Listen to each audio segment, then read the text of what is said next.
Thank you, Becca. Beautiful work. Next, we'll have Corey Miller up here. He was born in Southern Illinois and holds an MFA from the Michener Center for Writers. His poems are forthcoming or have appeared in the Kenyon Review, Boston Review, Gold Coast, and elsewhere. So you will have to Google him. Let's welcome him up here.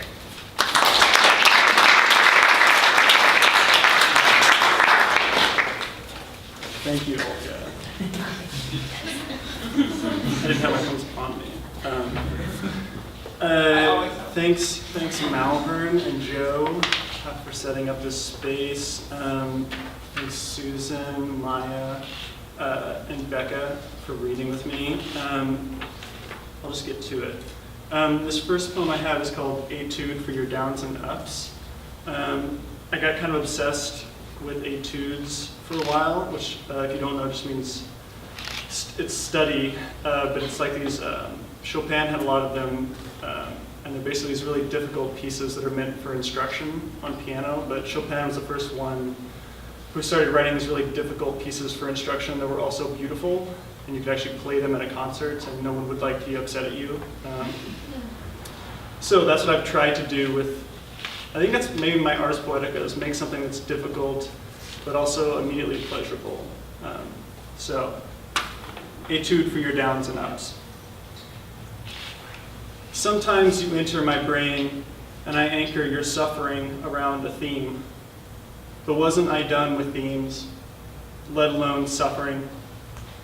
Didn't I believe now only in the senselessly beautiful, in the peacock flower blossoming at the end of summer, little cones of bottomless red, brighter orange, brightest yellow, like a too conspicuous harbinger of fall, a little boy with scarves of sheer cotton to wear on August nights, one season writing odes for the next.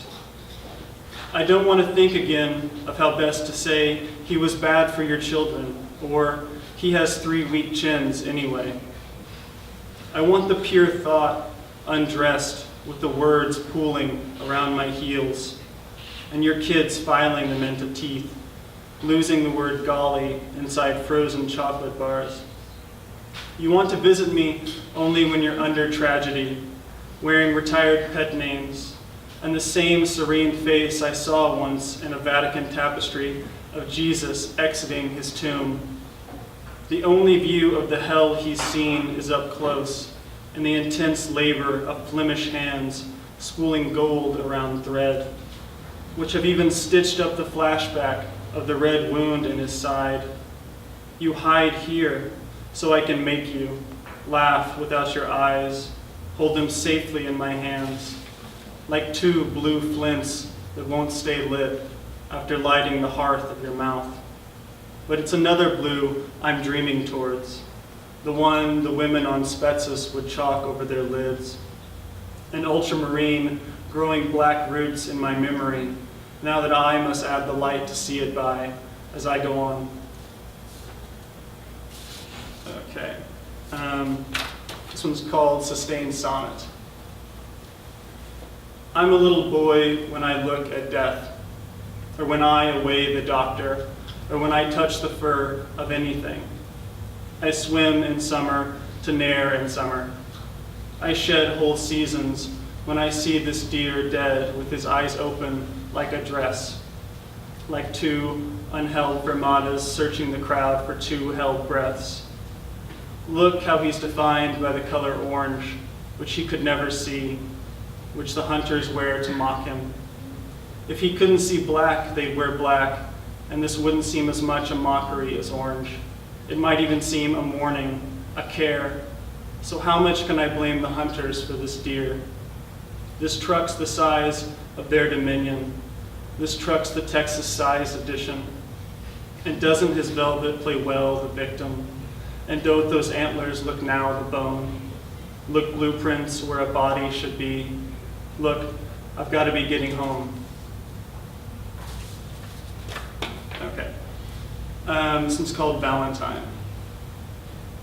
The moon reminds me of the elongated moon of your body. The moon with its little cliche ass. The moon with its old notions of the soul. I forget the details of my childhood, but not the glacier-ironed fields I've retroactively placed you in, like a bookmark in a memoir, hoping a bookmark could be read as part of the story. What is it you're made of there? The breath of a doe climbing a ladder of cold air.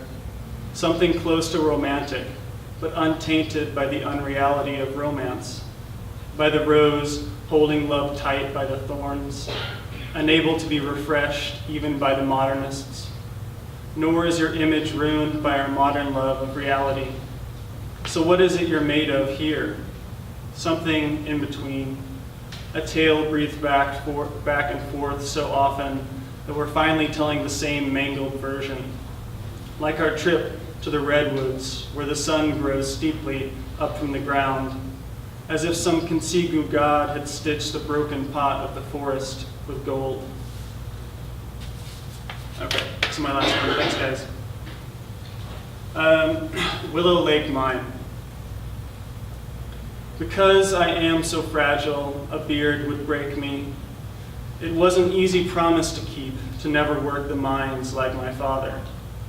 An easy walk along the strip pits, where I'd pretend the cattails were the brittle hair of beauty and not the tender nails of death. Tender the pink inside my lungs, tender the snow inside my voice, tender the nails of death when my father found a miner pinned by his own machine against a wall of coal and expected him to look embarrassed, but he didn't. He looked like a caryatid supporting nothing, not even himself.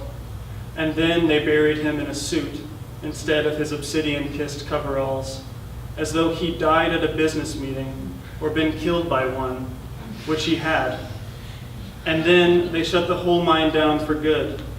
But I was spared all of this because I am so fragile. Though my father likes to think I'm strong, likes to tell me even German can seem pretty when it's sung. Thanks, guys.